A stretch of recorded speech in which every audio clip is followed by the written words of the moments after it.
Como agua para chocolate, de Laura Esquivel. Como agua para chocolate. Novelas por entregas. Capítulo 1. Enero. Tortas de Navidad. Ingredientes: una lata de sardinas en jitomate, un medio de chorizo, una cebolla, orégano, una lata de chiles serranos, 10 teleras. Manera de hacerse. La cebolla tiene que estar finamente picada. Les sugiero ponerse un pequeño trozo de cebolla en la mollera, con el fin de evitar el molesto lagrimeo que se produce cuando uno la está cortando. Lo malo de llorar cuando uno pica cebolla no es el simple hecho de llorar, sino que a veces uno empieza, como quien dice, se pica y ya no puede parar. No sé si a ustedes les ha pasado, pero a mí, la mera verdad, sí. Infinidad de veces. Mamá dice que era porque yo soy igual de sensible a la cebolla que Tita, mi tía abuela. Dicen que Tita era tan sensible que desde que estaba en el vientre de mi bisabuela lloraba y lloraba cuando ésta picaba cebolla. Su llanto era tan fuerte que Nacha, la cocinera de la casa, que era medio sorda, lo escuchaba sin esforzarse. Un día los sollozos fueron tan fuertes que provocaron que el parto se adelantara, y sin que mi bisabuela pudiera decir ni pío, Tita arribó a este mundo prematuramente. Sobre la mesa de la cocina, entre los olores de una sopa de fideos que se estaba cocinando, los del tomillo, el laurel, el cilantro, el de la leche hervida, el de los ajos y, por supuesto, el de la cebolla. Como se imaginarán, la consabida nalgada no fue necesaria, pues Tita nació llorando de antemano, tal vez porque ella sabía que su oráculo determinaba que en esta vida le estaba negado el matrimonio. Contaba Nacha que Tita fue literalmente empujada a este mundo por un torrente impresionante de lágrimas que se desbordaron sobre la mesa y el piso de la cocina. En la tarde, ya cuando el susto había pasado y el agua, gracias al efecto de los rayos del sol, se había evaporado, Nacha barrió el residuo de las lágrimas que había quedado sobre la loseta roja que cubría el piso. Con esta sal rellenó un costal de 5 kilos que utilizaron para cocinar por bastante tiempo. Este inusitado nacimiento determinó el hecho de que Tita sintiera un inmenso amor por la cocina y que la mayor parte de su vida la pasara en ella, prácticamente desde que nació, pues cuando contaba con 2 días de edad, su padre, o sea, mi bisabuelo, murió de un infarto. A mamá Elena, de la impresión, se le fue la leche. Como en esos tiempos no había leche en polvo ni nada que se le pareciera, y no pudieron conseguir nodriza por ningún lado, se vieron en un verdadero lío para calmar el hambre de la niña. Nacha, que se la sabía de todas respecto a la cocina y a muchas otras cosas que ahora no vienen al caso, se ofreció a hacerse cargo de la alimentación de Tita. Ella se consideraba la más capacitada para formarle el estómago a la inocente criaturita, a pesar de que nunca se casó ni tuvo hijos. Ni siquiera sabía leer ni escribir, pero eso sí, sobre cocina tenía tan profundos conocimientos como la que más. Mamá Elena aceptó con agrado la sugerencia, pues bastante tenía ya con la tristeza y la enorme responsabilidad de manejar correctamente el rancho, para así poderles dar a sus hijos la alimentación y educación que se merecían, como para encima tener que preocuparse por nutrir debidamente a la recién nacida. Por tanto, desde ese día, Tita se mudó a la cocina, y entre atoles y tés creció de lo más sana y rozagante. Es de explicarse entonces el que se le haya desarrollado un sexto sentido en todo lo que a comida se refiere. Por ejemplo, sus hábitos alimenticios estaban condicionados al horario de la cocina. Cuando en la mañana Tita olía que los frijoles ya estaban cocidos, o cuando a mediodía sentía que el agua ya estaba lista para desplumar a las gallinas, o cuando en la tarde se horneaba el pan para la cena. Ella sabía que había llegado la hora de pedir sus alimentos. Algunas veces lloraba de balde, como cuando Nacha picaba cebolla, pero como las dos sabían la razón de esas lágrimas, no se tomaban en serio. Inclusive se convertían en motivo de diversión, a tal grado que durante su niñez Tita no diferenciaba bien las lágrimas de la risa de las del llanto. Para ella reír era una manera de llorar. De igual forma, confundía el gozo de vivir con el de comer. No era fácil para una persona que conoció la vida a través de la cocina entender el mundo exterior. Ese gigantesco mundo que empezaba de la puerta de la cocina hacia el exterior de la casa, porque el que colindaba con la puerta trasera de la cocina y que daba al patio, a la huerta, a la hortaliza, sí le pertenecía por completo, lo dominaba. Todo lo contrario de sus hermanas, a quienes este mundo les atemorizaba y encontraban lleno de peligros incógnitos. Les parecía absurdo y arriesgados los juegos dentro de la cocina. Sin embargo, un día Tita las convenció de que era un espectáculo asombroso el ver cómo bailaban las gotas de agua al caer sobre el comal bien caliente. Pero mientras Tita cantaba y sacudía rítmicamente sus manos mojadas para que las gotas de agua se precipitaran sobre el comal y danzaran, Rosaura permanecía en un rincón, pasmada por lo que observaba. En cambio, Gertrudis, como todo aquello donde interviniera el ritmo, el movimiento o la música, se vio fuertemente atraída hacia el juego y se integró con entusiasmo. Entonces, a Rosaura no le quedó de otra que tratar de hacer lo propio. Pero como casi no se mojó las manos y lo hacía con tanto miedo, no logró el efecto deseado. Tita, entonces, trató de ayudarla acercándole las manos al comal. Rosaura se resistió, y esta lucha no paró hasta que Tita, muy enojada, le soltó las manos, y éstas, por inercia, cayeron sobre el ardiente comal. Además de ganarse una soberana paliza, Tita quedó privada de jugar con sus hermanas dentro de su mundo. Entonces, Nacha se convirtió en su compañera de diversión. Juntas se dedicaban a inventar juegos y actividades siempre en relación con la cocina, como el día en que vieron en la plaza del pueblo a un señor que formaba figuras de animales con globos alargados y se les ocurrió repetir el mecanismo pero utilizando trozos de chorizo. Armaron no solo animales conocidos, sino que además inventaron algunos con cuellos de cisne, patas de perro y colas de caballo, por citar algunos. El problema surgía cuando tenían que deshacerlos para freír el chorizo. La mayoría de las veces Tita se negaba. La única manera en que accedía voluntariamente a hacerlo era cuando se trataba de elaborar las tortas de Navidad, pues le encantaban. Entonces, no solo permitía que se desbaratara a uno de sus animales, sino que alegremente observaba cómo se freía. Hay que tener cuidado de freír el chorizo para las tortas a fuego muy lento, para que de esta manera quede bien cocido, pero sin dorarse excesivamente. En cuanto esté listo, se retira del fuego y se le incorporan las sardinas a las que con anterioridad se les ha despojado el esqueleto. Es necesario, también, rasparles con un cuchillo las manchas negras que tienen sobre la piel. Junto con las sardinas se mezcla la cebolla, los chiles picados y el orégano molido. Se deja reposar la preparación antes de rellenar las tortas. Tita gozaba enormemente este paso, ya que mientras reposaba el relleno es muy agradable gozar del olor que despide, pues los olores tienen las características de reproducir tiempos pasados junto con sonidos y olores nunca igualados en el presente. A Tita le gustaba hacer una gran inhalación y viajar junto con el humo y el olor tan peculiar que percibía hacia los recovecos de su memoria. Vanamente trataba de evocar la primera vez que olió una de estas tortas, sin resultados, porque tal vez fue antes de que naciera. Quizá la rara combinación de las sardinas con el chorizo llamó tanto su atención que la hizo decidirse a renunciar a la paz del éter, escoger el vientre de mamá Elena para que fuera su madre y de esta manera ingresar a la familia de la garza, que comía tan deliciosamente y que preparaba un chorizo tan especial. En el rancho de mamá Elena, la preparación del chorizo era todo un rito. Con un día de anticipación se tenían que empezar a pelar ajos, limpiar chiles y a moler especias. Todas las mujeres de la familia tenían que participar.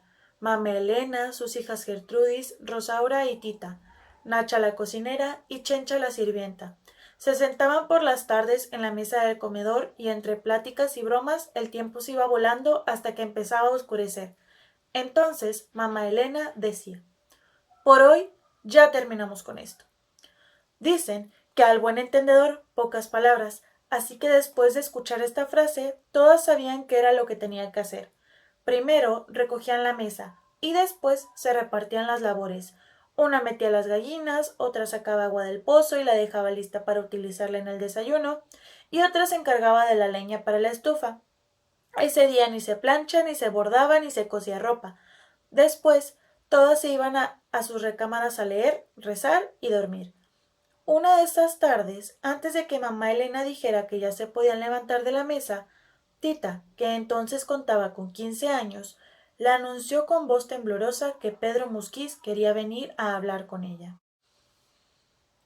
¿Y de qué me tiene que venir a hablar ese señor?, dijo mamá Elena, luego de un silencio interminable que encogió el alma de Tita. Con voz apenas perceptible, respondió: Yo no sé. Mamá Elena le lanzó una mirada que para Tita encerraba todos los años de represión que habían flotado sobre la familia y dijo: Pues más le vale que le informes que si es para pedir tu mano, no lo haga. Perdería su tiempo y me haría perder el mío. Sabes muy bien que por ser la más chica de las mujeres, a ti te corresponde cuidarme hasta el día de mi muerte. Dicho esto, mamá Elena se puso lentamente de pie, guardó sus lentes dentro del delantal y a manera de orden final repitió: Por hoy hemos terminado con esto. Tita sabía que dentro de las normas de comunicación de la casa no estaba incluido el diálogo, pero aún así, por primera vez en su vida, intentó protestar a un mandato de su madre. Pero es que yo opino que... Tú no opinas nada y se acabó. Nunca, por generaciones, nadie en mi familia ha protestado ante esta costumbre, y no va a ser una de mis hijas quien lo haga. Tita bajó la cabeza, y con la misma fuerza con que sus lágrimas cayeron sobre la mesa, así cayó sobre ella su destino. Y desde ese momento supieron ella y la mesa que no podían modificar ni tantito la dirección de estas fuerzas desconocidas que las obligaban, a la una, a compartir con Tita su sino, recibiendo sus amargas lágrimas desde el momento en que nació, y a la otra a asumir esta absurda determinación. Sin embargo, Tita no estaba conforme. Una gran cantidad de dudas e inquietudes acudían a su mente. Por ejemplo, le agradaría tener conocimientos de quién había iniciado esta tradición familiar. Sería bueno hacerle saber a esta ingeniosa persona que en su perfecto plan para asegurar la vejez de las mujeres había una ligera falla. Si Tita no podía casarse ni tener hijos, ¿quién la cuidaría entonces al llegar a la senectud? ¿Cuál era la solución acertada en estos casos? ¿O es que no se esperaba que las hijas que se quedaban a cuidar a sus madres sobrevivieran mucho tiempo después del fallecimiento de sus progenitoras? ¿Y dónde se quedan las mujeres que se casaban y no podían tener hijos? ¿Quién se encargaría de atenderlas? Es más, quería saber, ¿cuáles fueron las investigaciones que se llevaron a cabo para concluir que la hija menor era la más indicada para velar por su madre y no la hija mayor? ¿Se había tomado alguna vez en cuenta la opinión de las hijas afectadas? ¿Les estaba permitido al menos, si es que no se podían casar, el conocer el amor, o ni siquiera eso? Tita sabía muy bien que todas estas interrogantes tenían que pasar irremediablemente a formar parte del archivo de preguntas sin respuestas. En la familia de la Garza se obedecía y punto. Mamá Elena, ignorándola por completo, salió muy enojada de la cocina y por una semana no le dirigió la palabra. La reanudación de esta semicomunicación se originó cuando, al revisar los vestidos que cada una de las mujeres había estado cosiendo, mamá Elena descubrió que aun cuando el confeccionado por Tita era el más perfecto, no lo había hilvanado antes de coserlo.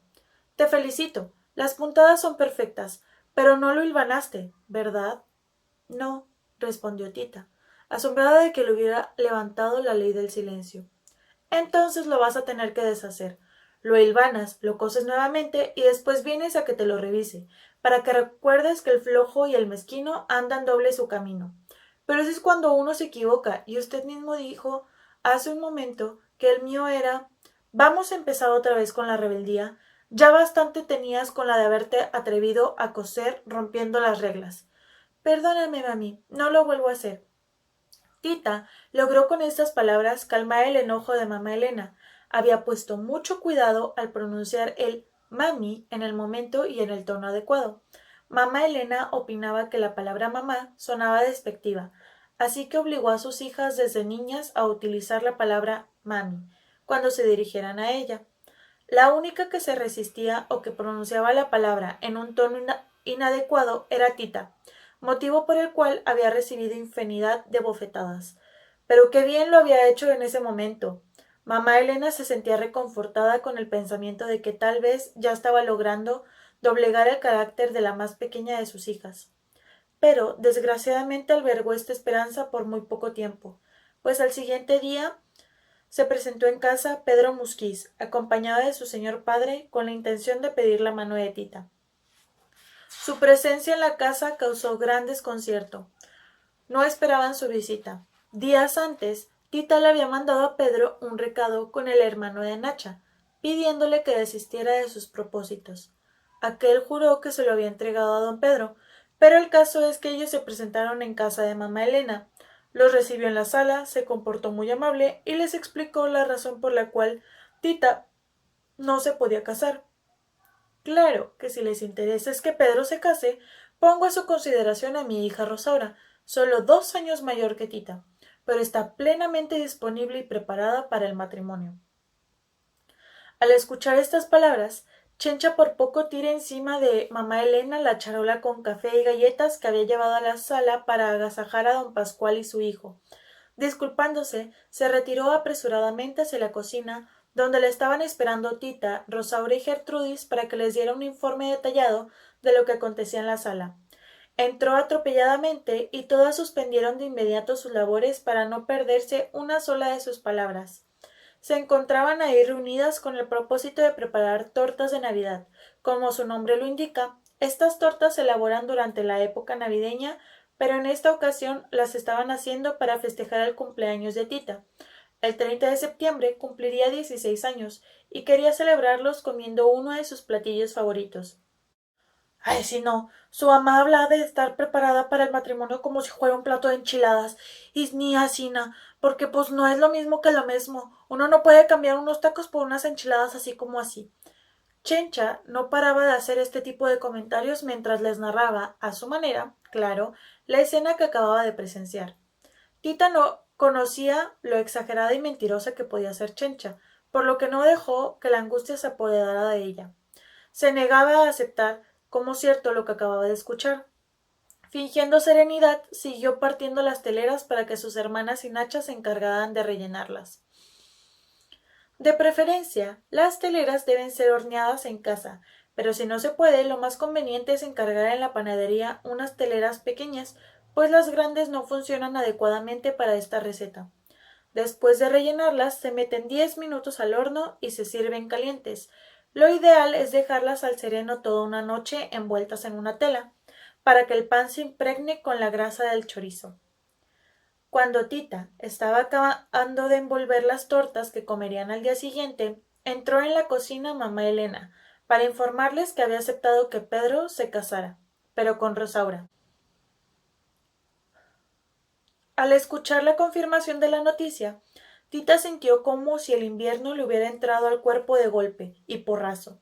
Era tal el frío y tan seco que le quemó las mejillas y se las puso rojas, rojas como el color de las manzanas que tenía frente a ella. Este frío sobrecogedor la habría de acompañar por mucho tiempo sin que nada lo pudiera atenuar, ni tan siquiera cuando Nacha le contó lo que había escuchado cuando acompañaba a don Pascual Musquiz y a su hijo hasta la entrada del rancho. Nacha caminaba por delante, tratando de aminorar el paso para escuchar mejor la conversación entre padre e hijo. Don Pascual y Pedro caminaban lentamente y hablaban en voz baja, reprimida por el enojo. ¿Por qué hiciste esto, Pedro? Quedamos en ridículo aceptando la boda con Rosaura. ¿Dónde quedó, pues, el amor que le juraste a Tita? ¿Que no tienes palabra? Claro que la tengo, pero si usted le negaran de una manera rotunda casarse con la mujer que ama y la única salida que le dejaran para estar cerca de ella fuera la de casarse con la hermana, ¿no tomaría la misma decisión que yo? Nacha no alcanzó a escuchar la respuesta porque el pulque, el perro del rancho, salió corriendo ladrándole a un conejo al que confundió con un gato. Entonces, ¿te vas a casar sin sentir amor?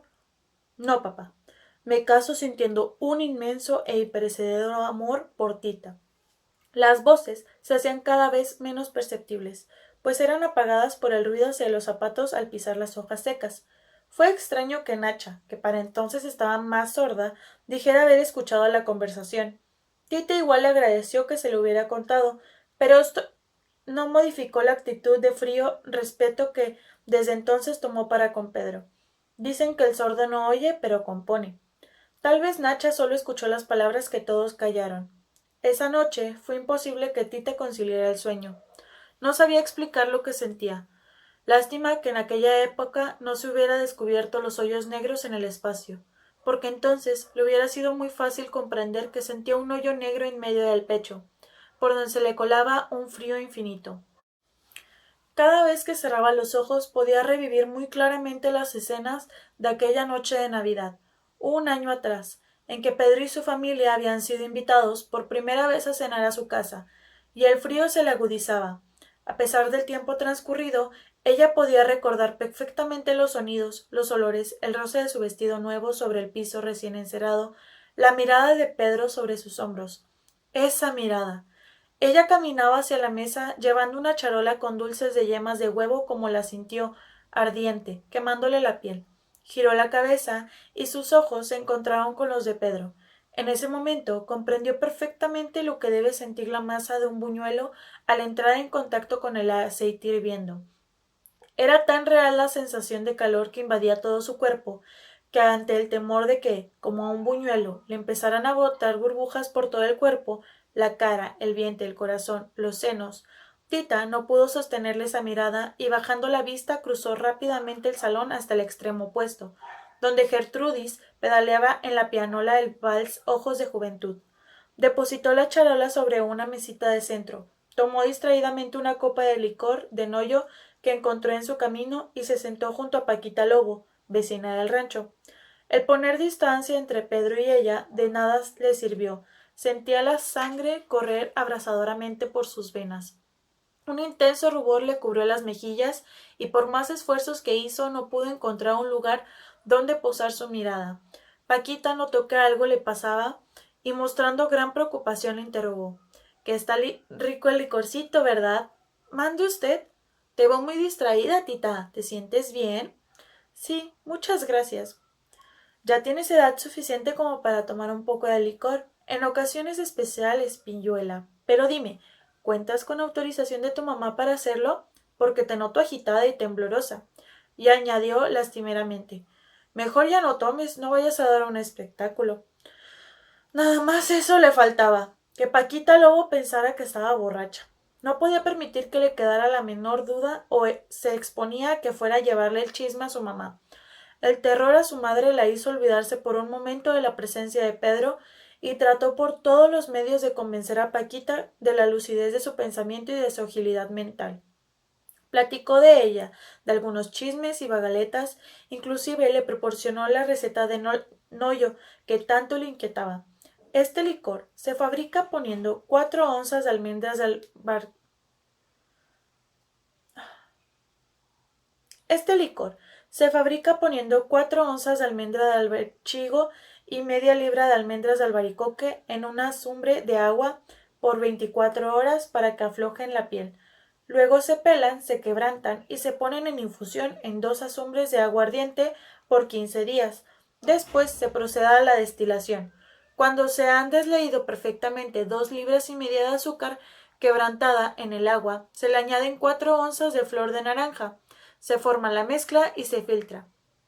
Y para que no quedara ninguna duda referente a su salud física y mental, le recordó a Paquita, así como de refilón, que la equivalencia de la azumbre es de 2.016 litros, ni más ni menos. Así que cuando mamá Elena se acercó a ellas para preguntarle a Paquita si estaba bien atendida, esta entusiasmada respondió: Estoy perfectamente, tienes unas hijas maravillosas, y su conversación es fascinante. Mamá Elena le ordenó a Tita que fuera a la cocina por unos bocadillos para repartir entre todos los presentes.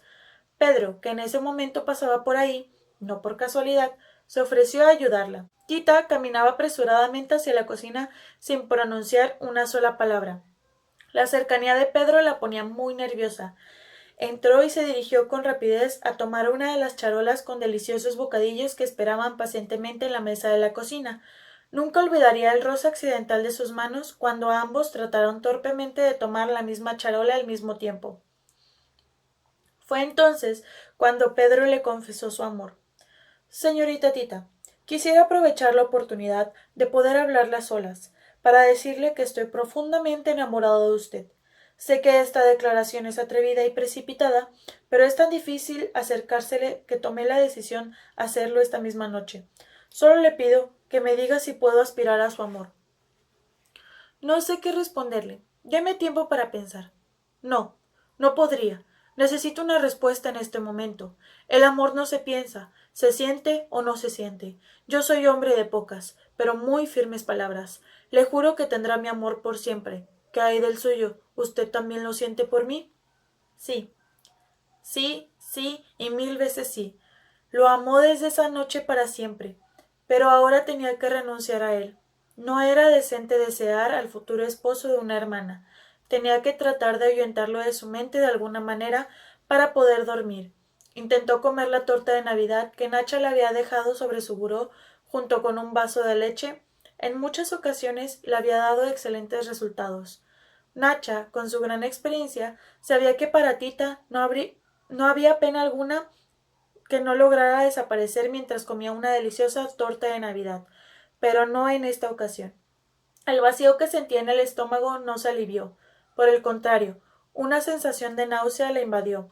Descubrió que el hueco no era de hambre, más bien se trataba de una álgida sensación dolorosa. Era necesario deshacerse de este molesto frío. Como primera medida, se cubrió con una pesada cobija y ropa de lana.